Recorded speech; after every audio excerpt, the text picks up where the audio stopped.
All right, guys, I really wanted to do a video on some thoughts on how you can improve your peak fat max, not mass, fat max heart rate for training where you're burning the most amount of fat, least amount of carbohydrates, called peak fat max.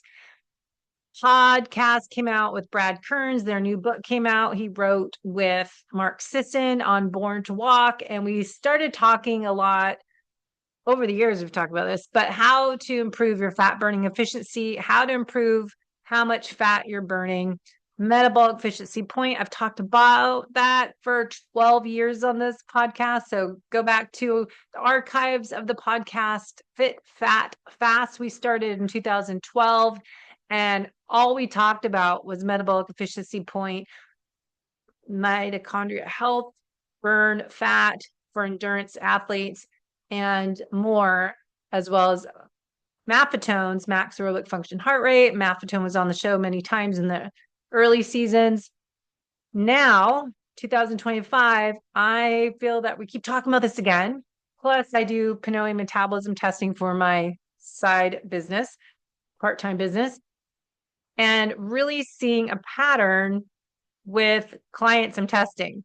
So I wanted to share my screen with you, some data of people who are really putting what I call the holistic method, how to improve your health from cellular level. I say the tagline for the podcast is being fit and healthy from the inside out as we age. Talking to Bob Seebehor, we're talking metabolic efficiency point. He says is changing that. So you're moving it to the right. So you're able to work harder and burn fat longer at higher heart rates. He says 75% is nutrition, 25% of that comes from your exercise. So training to improve the metabolic efficiency point is nutrition exercise. I need to talk to him again about this because my theory, and working as a functional diagnostic nutrition practitioner, FDN, and nutritional therapy practitioner, I look at all the moving parts. I collect data. I'm looking at functional lab testing. I'm looking at your heart rate variability. I'm looking at your recovery scores, what you're eating, your blood sugar, all of that, the holistic method. And what I see when I do metabolism testing is when people are struggling to improve that peak fat max. So your zone 2, the bottom of zone 2 is where you burn the most fat.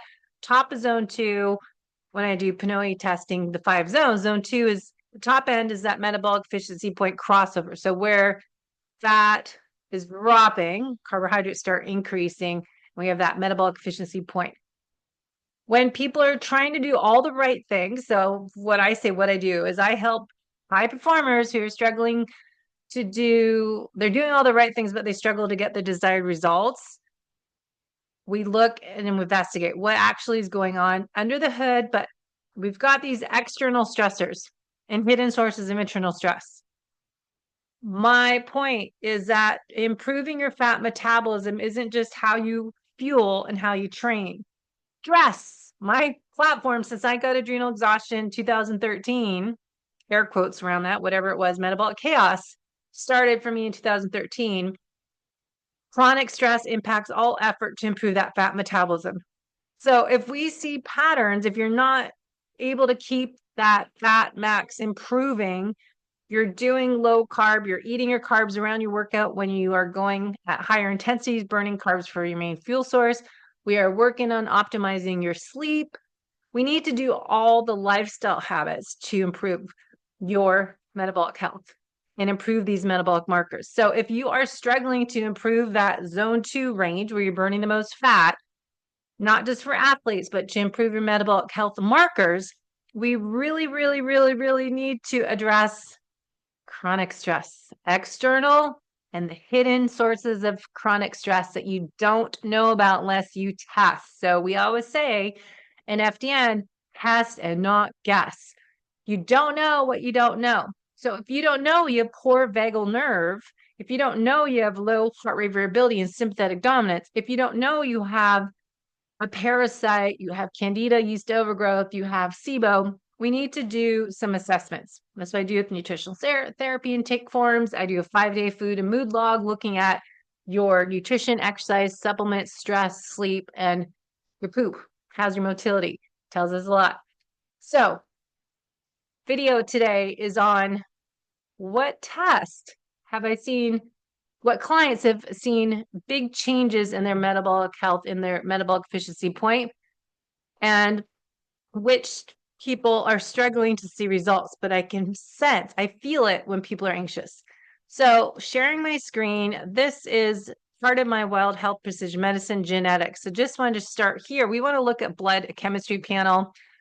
I did Wild Health program the past year where we look at genetics and functional lab testing, and I've just finished my 3rd lab test in the past year of my blood work. But just to go over chronic stressors, chronic low-grade inflammation, root cause for cardiovascular disease, Alzheimer's, cancer, autoimmune disease. Chronic inflammation can be treated with supplements, anti-inflammatory diet, sleep, and healthy exercise. But most important action is to identify the source, right? So if we keep trying, doing the same thing over again, insanity, and not seeing the changes when we do, say, PNOE metabolism testing in your functional lab work or blood chemistry panel by itself, we might not be looking at improving. Why do we have a leaky gut? Are we overtraining? Do we have too much exercise, not enough recovery, which is helpful when we do PNOE testing, get a personalized training program. Inflammatory diet, poor sleep, insulin resistance, and we'll look at those optimal ranges.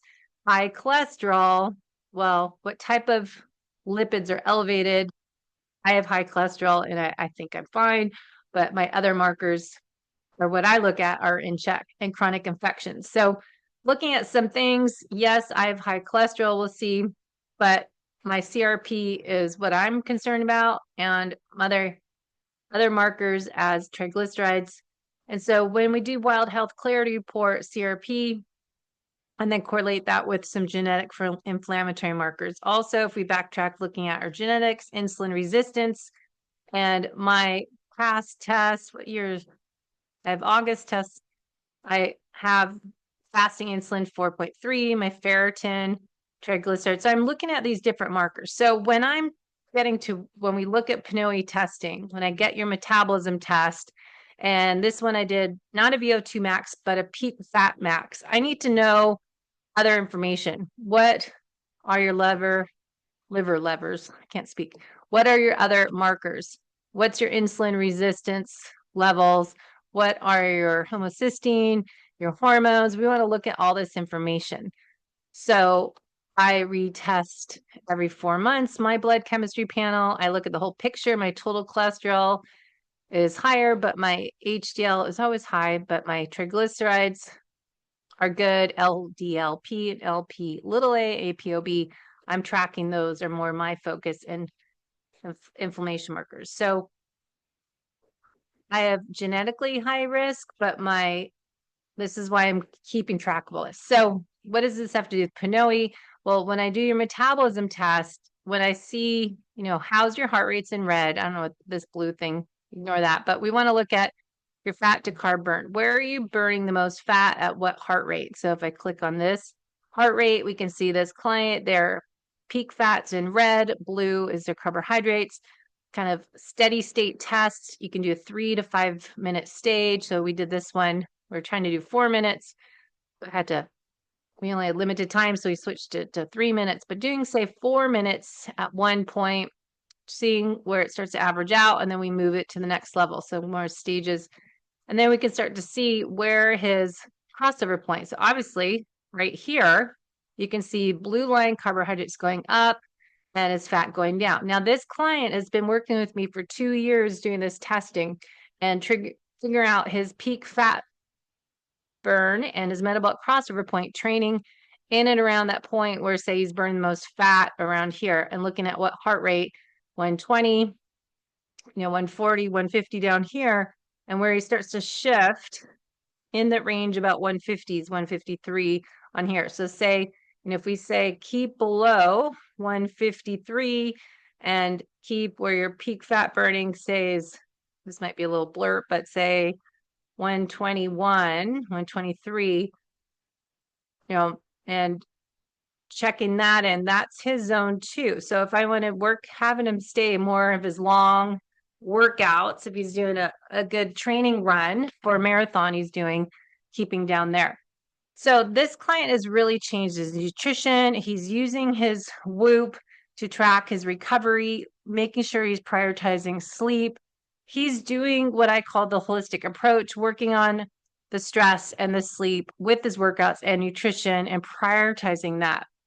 Now, other people are doing that as well, but they're still not seeing the shift. So maybe we want to identify what are some internal sources of chronic stress that are throwing you into what we say sympathetic dominance. So just keep in mind this gold is fat on this part, and this is carbohydrates. And then heart rate is here. We're trying to just gradually increase, seeing 120s, 130s, and seeing the RER, respiratory exchange ratio, change on the test. So we're looking at fat to carbs, steady heart rate. Again, we're not doing a max test here, but I just want to see what fuel source he's burning. So we can click on here and see, I want to see his peak fat.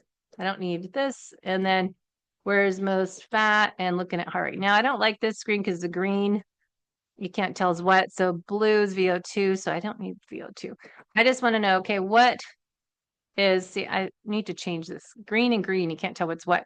So carbohydrates and fat, the darker green, the other color looks too much the same to me. So we want to see fat max. And then we kind of picked it up. You wanted to do a little test at the end, see where it's crossover. So this is what we do when we're talking about figuring out your zone 2. When we do a VO2 max test, the increments are 1 minute. So say 1 to 2 minutes, and then we increase it. Now, if you are striving to thrive, as I wrote this blog, in the new year, we want to work on nutrition. We want to figure out your protein, to focus on the high animal proteins, ideally, get sufficient leucine amino acid in that profile, getting your anti-inflammatory foods, getting gut health support. So making your Dr. Willie Davis's super gut yogurt I like to make. You know, it's not a yogurt, but it's just a carrier for probiotics, been fermented for 36, 38 hours at 100 degrees. Exercising, the right type for you. Strength training, aerobic mobility, flexibility, sprint interval training. We need to do all that, but what amount should you spend as a unique individual? The key part I'm trying to get to here, the impact of stress and how that will increase inflammation, deplete hormones, and impair function. So we need to manage our stress and optimize our sleep hygiene routine. Hormones, we want to identify, test, and not guess if we need support. Overtraining, test and not guess, our recovery, repair, and use intuition. You know, it's nothing, I don't say use this data and only the data. I want you to use data and intuition. Listen to your body. So metabolic testing, heart rate variability tracking, lab work will help assess your stress load and recovery capacity, putting that into training peaks or chronometer. And I use Practice Better with clients. So then we can figure out what you need to do and not guess. So that's kind of part of it on this one blog I was writing. And then, whoops, let's see, I was putting this together. Tips to increase fat burning. So if we're looking at those that are struggling to improve the peak fat max, how does chronic stress, anxiety, if you have low heart rate variability, your vagal tone's low, how's that going to impact your fat metabolism? Chronic stress increases cortisol. So external stress and hidden sources internally, you don't know. So we know externally might be where you have bad relationship with your parents, or your kids are driving you nuts, or if you have financial stress or environmental stress, or you're living a place like I am in San Diego that there's fires going on. So there's a lot of stress and the air is toxic. So we have environmental toxic stress. Elevated cortisol levels promote increased fat storage, visceral fat, abdominal, impaired fat breakdown, lipolysis, making it harder to access stored fat for energy. Insulin resistance, leading to greater fat storage, difficulty mobilizing fatty acids. So if you have high insulin, I just did my report. I put my labs, this is my own solo report. I put it into a spreadsheet, and then I looked at each labs and then see how that correlates into functional range, and then how's that related. So glucose is elevated if it's above 86. So in FDN ranges, we're doing 75 to 86. Insulin resistance, it could be fatty liver congestion can impact glucose, metabolic syndrome. So this is my report. I put it through our program, and then I look at clues that, like cholesterol. I'll stop here because my cholesterol 237, 275, 246 kind of jumps around. In FDN, we want 170 to 200. But if it's high, I have really low thyroid. It's why I'm probably struggling to lose weight with my low hormones and low thyroid. Chronic bacteria infection and viral infection can also impact cholesterol. Adrenal dysfunction, cardiovascular disease, of course, but that's not high cholesterol so much as other markers, in my opinion. Bile stasis, fatty liver, insulin resistance, poor metabolism, and use of fat. So these are all related to high cholesterol. If your triglycerides are low or high, lower is not better. So 70 to 80 on your triglycerides. Anyway, so that's what I do for blood chemistry analysis. This is my own, so I can share it. But I keep having eosinophils, 6, 9%, 7%, a little better this time. But monocytes, 8, and 9%. That's gone up. So I need to address what internal sources of chronic stress. So this might be impacting my own fat metabolism because my insulin wasn't up, but if you're struggling with low thyroid, that can slow your metabolism down. So we want to look at collecting all the pieces of the puzzle together. Another marker I like to look at ferritin in people. So I was higher, but I was really low, 36. So more anemia. And then if it's really high, is that correlated with inflammation? So we look at a thyroids, my T3, I look at free T3, free T4 to have conversion. My T4 is low and my free T3 is low. So I know it's not a conversion issue, it's just low in general. My TSH is high, so high TSH with a low T4 and T3 is going to be related to low thyroid, and it's common to see high lipid markers as my cholesterol, which you saw is really high. So this is why we want to look at your PNOE metabolism test. Am I struggling to burn fat, or this person is good at burning fat? And then I was saying insulin resistance, my A1C is 5.6, 5.7, 5.6 is a little bit high, but my insulin is down to 3.1. So I'm good on that. I want to pay attention to insulin. And then homocysteine is important to track that I need enough B vitamins for, and that's really good for methylating and helping with energy. So nutrient deficiencies, a lot of times we need to up that when we have homocysteine elevated, which was 11, down 8.5, now I'm at 7.2. Optimal range. Remember, I don't care what your normal range, I want you to be optimal, 6 to 7. Okay, so the point of this is that if you struggle with fat metabolism, you've been doing your zone 2 training and it's not improving when we do your test, is this related to being a sympathetic dominance, right? What else is going on that's causing your body to store fat and difficulty to mobilize fatty acids? Sympathetic nervous system. If you listen to my webinar with Rhonda of Sweet Beat Life, measuring heart rate variability, but looking at your LF to HF score, and then looking at your vagal tone, looking at Nirvana Zen device to strengthen your vagal nerve. But we still need to know what is causing that stress, the gut connection. So then we talk William Davis's gut to glow product, making the yogurt, getting the SIBO down, getting inflammation down internally, getting a GI stool test, getting a Dutch test. Why is the nervous system stuck in fight or flight?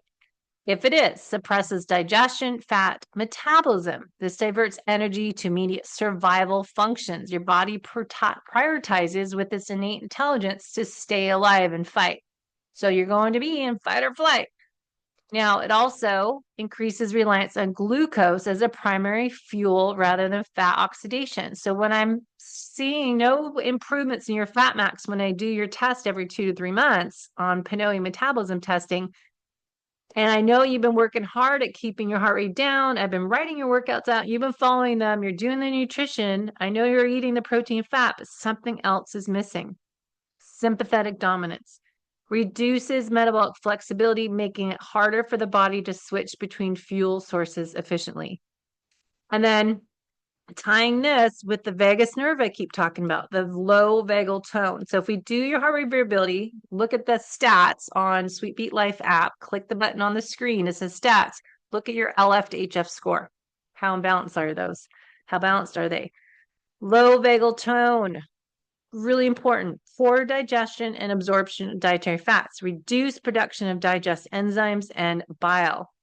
You don't produce them, the bile you need to break fat down. You're not breaking down your food. That dysbiosis is a result, and that can also impair metabolism, increase inflammation, leading to metabolic syndrome, metabolic dysfunction.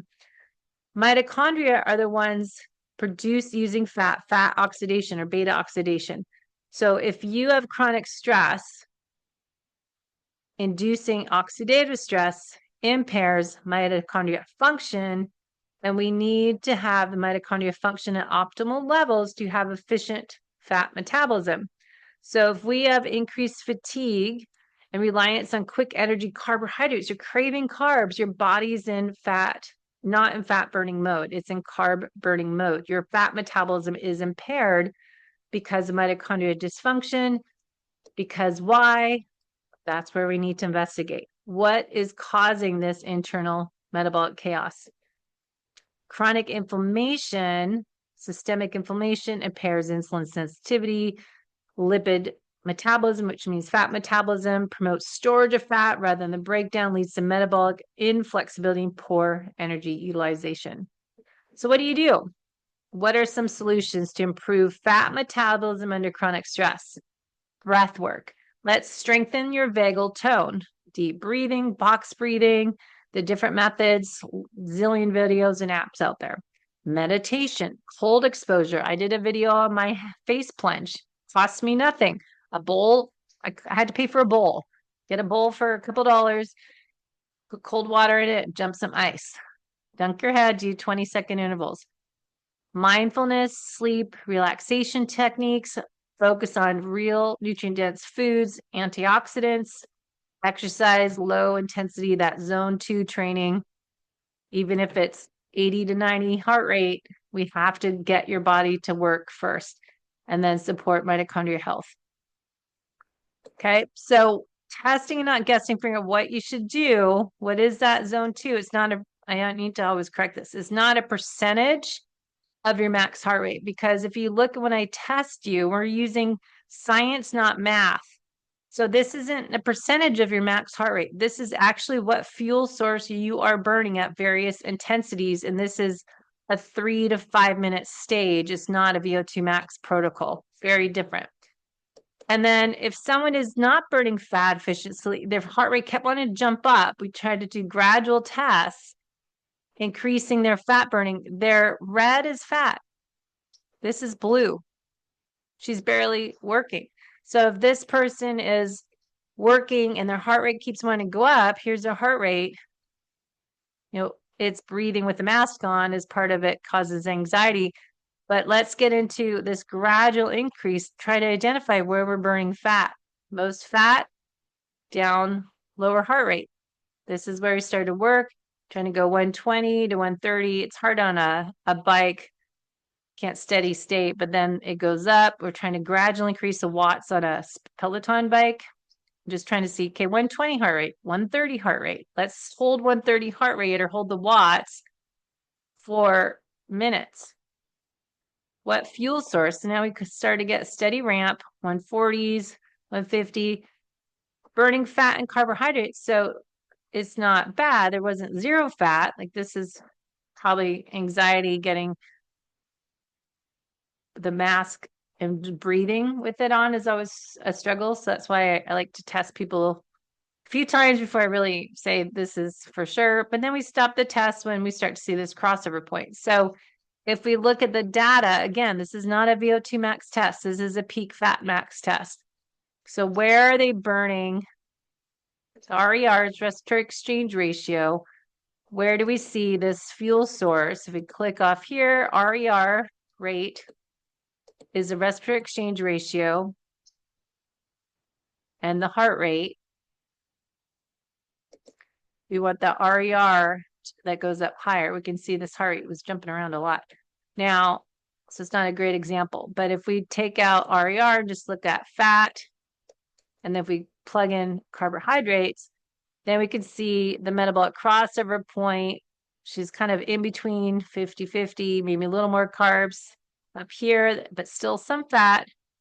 And then it started, we're trying to see it more. So we're just trying to identify what heart rate do you burn the most fat. But my point is, sometimes we don't see that improvement because there's other reasons that we have excess cortisol coming from chronic inflammation. And we identify there is signs and clues of internal stress that could be inflammation is driving that cortisol, which drives up glucose, insulin, drops thyroid. So we have to look at the whole picture. You can't just say do zone 2 training. You have to work on the stress management, the sleep hygiene routine, and figure out what are the internal sources of chronic stress that are impacting your ability to burn fat. So I thought this was interesting. I don't know if that's too much information or not making sense because that's not the best example. But if we see someone that's really poor at burning fat, or they're struggling to increase their fat oxidation range, and their peak fat max isn't really improving, even though they keep trying, their heart rate just wants to jump up. What are some reasons for that? So we can work on adding some fuel in. Maybe they need to eat a little more before they work out. And that would be a good test to do next time, saying, hey, let's add a little carbohydrates into your pre-workout so we help support your metabolism while you're starting to go into fat oxidation. You don't know what you don't know. So it's the experiment.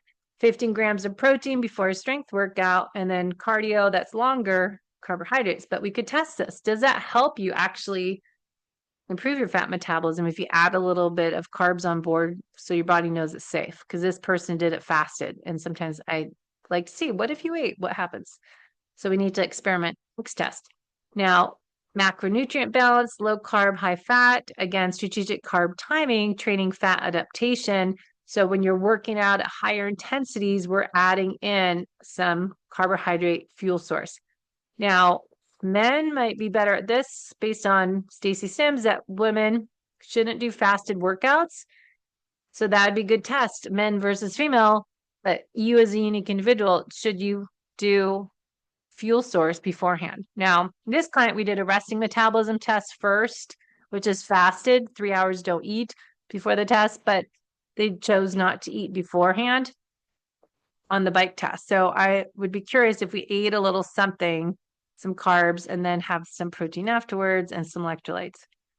So those are some thoughts I wanted to share. Daily stress management, cold exposure, heart rate variability, tracking, sleep optimization, testing and not guessing, GI map, a Dutch test, organic acids, looking at blood panels, my PNOE testing. See how we need to improve your respiratory exchange ratio, and then tracking with the different devices. But remember, looking at your heart rate variability, LF and HF score. And remember, it's bio-individuality. You are unique. So comparison is a thief of joy, I always love to say and remind my own self when I get upset because I'm not as good, I'm not improving as fast as I want to be, or as fast swimming pool as everyone else. So looking at what areas we need to focus on, pick one thing. Don't try to change everything at once and start. But maybe the missing link is stress. Chronic stress externally and hidden sources internally. So we want to work on how we're aging overall, thriving, not just surviving. So regular testing, and let me know if you have questions, and we'll get someone to test you or come out to San Diego, and then I can help interpret the data if you're not testing with me in person. All right, so those are some deep thoughts on how chronic stress and poor sleep can impact your fat metabolism and identifying your peak fat burn and seeing improvements in your metabolic health. So we need to identify external stressors and these hidden sources of internal stress that are driving you to metabolic inflexibility and having poor fat metabolism. So when you are struggling to get the desired results because you're doing all the right things and the outcome's not what you want. Let's investigate. I am a perfect example. This is what happened to me back in 2013. And I started doing all this investigation, why I became FDN practitioner, a Paul Chek Institute holistic lifestyle coach. I became FDN practitioner, and I said nutritional therapy practitioner, and PNOE and Bob Seahor's metabolic efficiency training. I've done training every year since my problems. Plus, before that, I was into education and Ben Greenfield's program. So I've been educating myself, and it always comes down to looking at the lifestyle habits. Chronic stress impacts all efforts. At the time when I got my adrenal exhaustion, I was the best shape of my life. I just did my best Ironman Canada time, 70.3 World Championship time. I went into Ironman Hawaii World Championship. I was 11th in my age group, and then I fell apart. Chronic stress impacts all effects. I thought I was doing all the right things. I was exercising by heart rate. I had amazing fat burn capacity. My metabolic crossover point was like 163. I was doing the testing for metabolic efficiency. I was doing heart rate training. I was doing low carb. I was eating real food, getting fat protein, but I had chronic stress. I was running my own business. I was waking up too early, going to bed too late, trying to run my own business, helping my clients, coaching people. I was doing too much of everything. Chronic stress impacts everything. That's what I want you to learn today. So what can you do? One thing can you do to take care of the whole you from the inside out so you are thriving and not struggling as you age? Let me know in the show notes or the comments below.